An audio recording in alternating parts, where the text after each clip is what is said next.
Halo teman-teman, kembali lagi dengan legalaccess.id bersama saya Biva yang akan membahas kembali topik mengenai kepailitan. Sebelumnya, apabila teman-teman telah mengikuti seri video ini, pada video pertama dan video kedua telah disampaikan mengenai sejarah kepailitan dan proses kepailitan. Oleh karena itu, pada video ketiga kali ini akan disampaikan ulasan singkat mengenai akibat kepailitan. Untuk itu, saksikan terus ya video ini. Dan jangan lupa like dan subscribe-nya ya teman-teman ke channel legalaccess.id. Teman-teman, sebelumnya telah disampaikan mengenai apa itu kepailitan dan bagaimana prosesnya.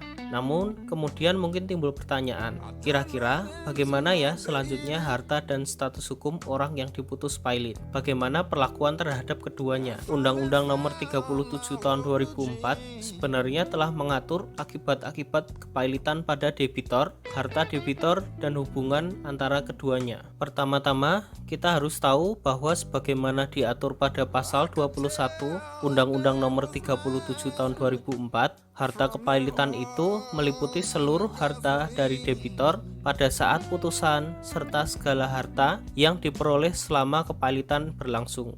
Namun demikian, tidak semua harta dari debitor dapat menjadi harta pailit loh. Ada beberapa harta dari debitor yang dikecualikan dari harta pailit, di antaranya alat perlengkapan tidur dan pakaian sehari-hari, alat perlengkapan dinas, alat perlengkapan kerja, persediaan makanan untuk kira-kira 1 bulan, serta hal-hal lain yang diatur di dalam Undang-Undang Nomor 37 Tahun 2004. Nah, atas dasar hal tersebut pula, maka harta selain harta yang telah disebutkan tadi merupakan barang sitaan umum. Hal ini berlaku sebagai akibat dari pernyataan putusan pailit tepat setelah putusan pailit itu diucapkan. Artinya, atas harta tersebut, si debitor pailit kehilangan hak untuk menguasai dan mengurus harta yang termasuk harta kekayaan pailit tepat pukul 00.00 setelah putusan pailit itu diucapkan. Asas ini juga dikenal sebagai zero hour policy. Harta tersebut kemudian berganti penguasaan dan pengurusannya oleh kurator, baik itu kurator negara maupun kurator swasta yang ditunjuk oleh hakim dan diawasi oleh hakim pengawas. Dengan adanya putusan pailit, maka segala perikatan debitor yang timbul setelah pernyataan pailit diucapkan tidak dapat dibayar kecuali menguntungkan harta pailit. Demikian pula apabila ada tuntutan hukum maupun tuntutan pembayaran serta pelunasan dilakukan kepada kurator, baik itu melalui penuntutan di muka pengadilan maupun dilaporkan kepada kurator untuk dicocokkan terlebih dahulu.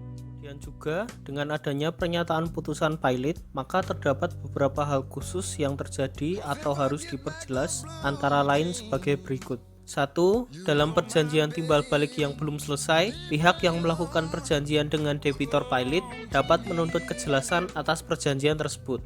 Pihak kurator kemudian dapat menjawab, menyanggupi atau tidak menyanggupi untuk melanjutkan perjanjian tersebut, tentunya dengan konsekuensi masing-masing. 2. Dalam perjanjian yang sifatnya future trading akan menjadi berakhir setelah putusan pailit dinyatakan. 3. Dalam perjanjian sewa-menyewa, misal ruko, pihak penyewa maupun kurator dapat meminta penghentian dengan tata cara sesuai adab kebiasaan setempat.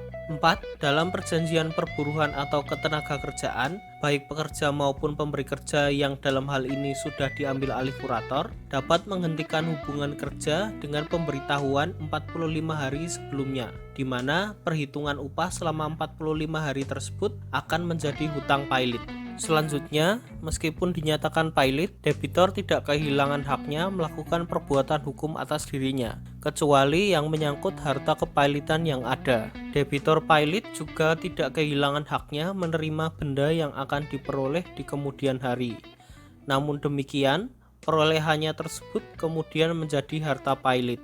Contoh dari hal ini adalah meskipun Pak Budi dinyatakan pailit, namun dia tetap dapat menerima royalti dari novel bestseller yang dia jual. Meskipun demikian, hasil royalti tersebut akan digunakan untuk melunasi hutang pailit dari Pak Budi. Yang terakhir, akibat kepailitan bagi kreditor ada 3 hal, dibedakan menurut klasifikasi kreditor yang ada. Bagi kreditor separatis atau kreditor dengan jaminan hak kebendaan, baginya dapat mengeksekusi hak kebendaan tersebut dengan masa penangguhan atau masa stay, yaitu 90 hari sejak pernyataan pilot diucapkan. Bagi kreditor yang karena sifat piutangnya menjadi diistimewakan atau sesuai dengan pasal 1133 dan 1134 KUH Perdata, misalnya PLN karena tagihan listriknya, maka kreditor tersebut menjadi kreditor istimewa. Selain dua kreditor di atas, maka kreditor tersebut akan menjadi kreditor konkuren yang kemudian akan menerima hasil penjualan harta kekayaan debitur secara prorata. Hasil penjualan tersebut akan dikurangi kewajiban piutang dari dua kreditor di atas dan segala biaya kepailitan.